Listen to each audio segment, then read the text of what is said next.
What's up, everybody? Ron Placone here for Status Coup. You know, a common phrase that we hear these days, F around and find out. Now, I know I can actually drop an F bomb, but I felt weird kind of opening with it. Like it just seemed a little much to just sort of lead in with that. Plus, I think that the YouTube algorithm screws you over even more if you actually curse. I think. I'm not positive on that. But anyway, you get the idea. F around and find out. When it comes to the airlines, we are in the find out stage. Now, I'm sure by now we're all aware of what's been going on with Southwest Airlines. They canceled about 62% of all of their flights, over 2,500 flights. This, of course, is over the winter holiday. People were stranded at the airports. Out in Nashville, they called the cops on some people who were stranded.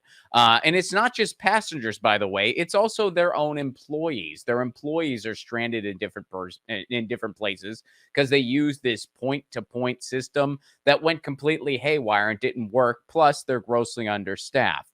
It's been a nightmare. There's been footage of just like it looks like miles and miles of luggage just scattered everywhere. Luggage that made it to a certain destination and people didn't, or luggage that just never left the ground.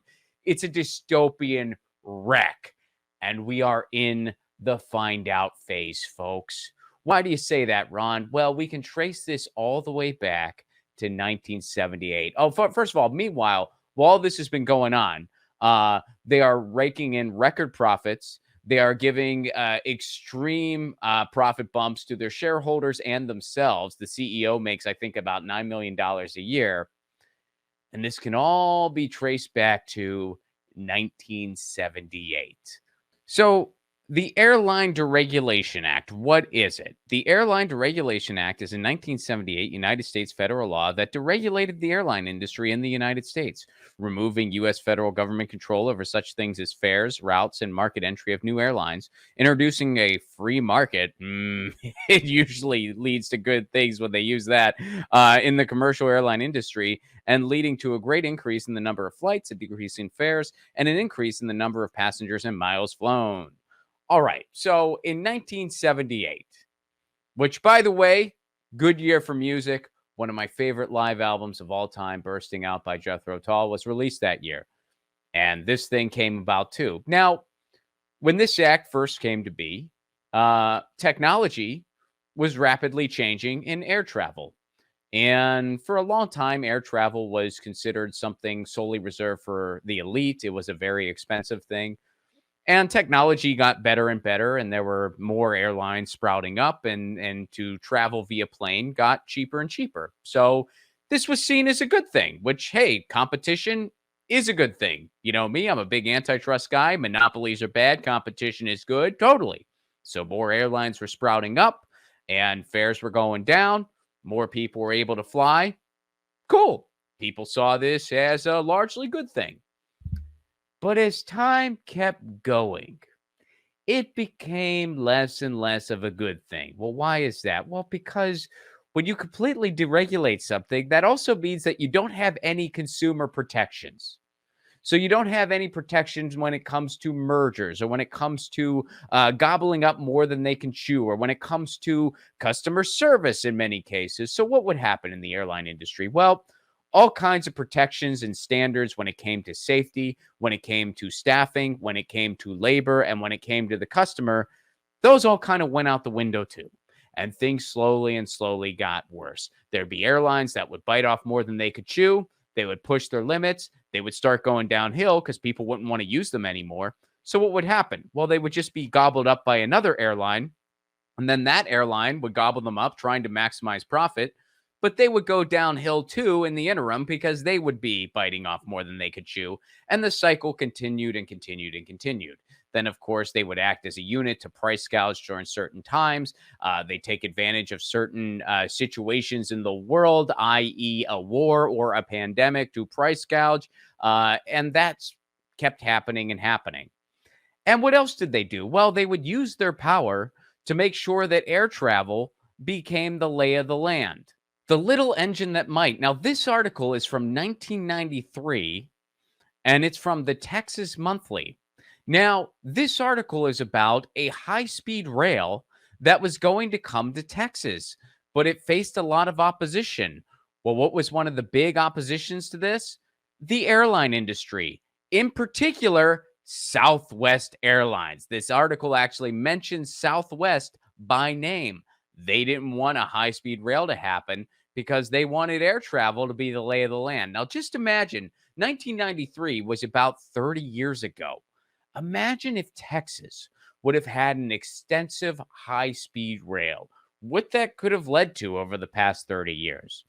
First of all, and I guess we can only imagine, obviously, but I would imagine that up in the Northeast, one of the few places where there is somewhat of a reasonable rail service in this country, I bet they would have gotten it too. The New England area, New York, stuff like that.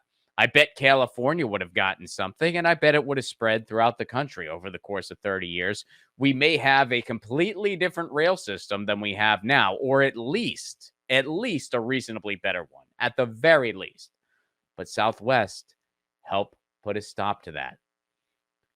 Now, let's fast forward to another thing that really exacerbated this, the pandemic. So this is from the Mercatus Center. The 2020 bailouts left airlines, the economy, and the federal budget in worse shape than before. Let's go to the middle of this article. How big were the bailouts? Throughout the pandemic, via 3 separate statutes, the 10 major U.S. passenger airlines together received more than $54 billion in direct payments. Congress also appropriated another $25 billion in subsidized loans from the U.S. Department of the Treasury. In exchange, the airlines had relatively few requirements. They had to use the funds for payroll and had to maintain a minimum level of air service along existing routes. In addition, they could not furlough workers involuntarily or reduce pay or benefits, and they could not buy back shares of their stock or pay shareholder dividends. They also had to limit executive compensation. Let's see how that all worked out. Fast forward to February of 2021. Airlines lost over 400,000. There's a little typo in the headline there, by the way. Airlines lost over 400,000 workers. And United Airlines announced another 14,000 jobs may be lost. The airline industry has been one of the hardest hit sectors of the economy. The pandemic nearly grounded the industry to a complete halt. As the outbreak has persisted for almost a full year, carriers such as United Airlines have continually sought help from the government and executed numerous rounds of layoffs and furloughs. That thing they weren't supposed to do, they did it anyway. According to Bloomberg, about 400,000 airline workers have been fired or furloughed or told they may lose their jobs due to COVID-19. Now, the reason they said that they had to do this was, we'll get down to another quote here. The reason for the potential downsizing is because the, quote, second round of federal aid expires this spring. So in other words, they were given this money under the condition that they didn't furlough people. And then they ended up doing it anyway because they said, hey, sorry, we thought this money was supposed to be indefinite.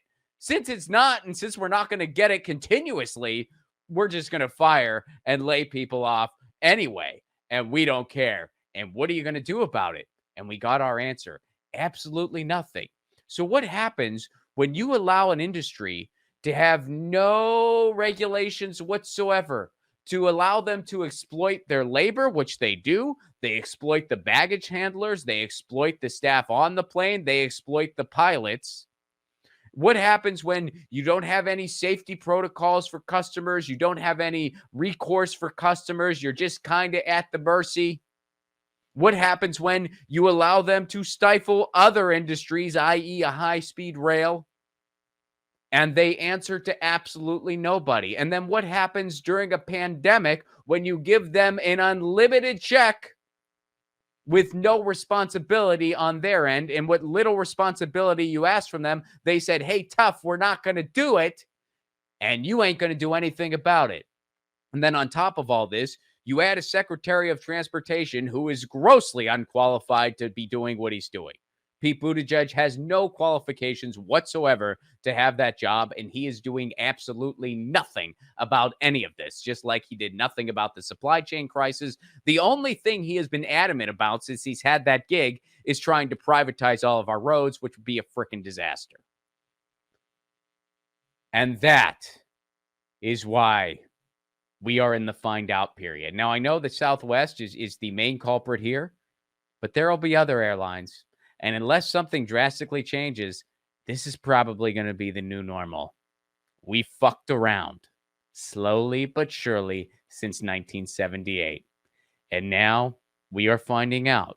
And this is why in so many other countries, air travel is more efficient, air travel is more affordable, and air travel is a hell of a lot more pleasant. This is why.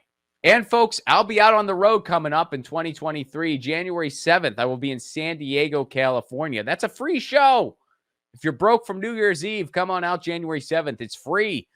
January 28th, I'll be in Tucson, Arizona. That's a stand-up show and the screening of my short film, Loner. I'm excited for the world to see it. Use the promo code Lucy at checkout for a discount.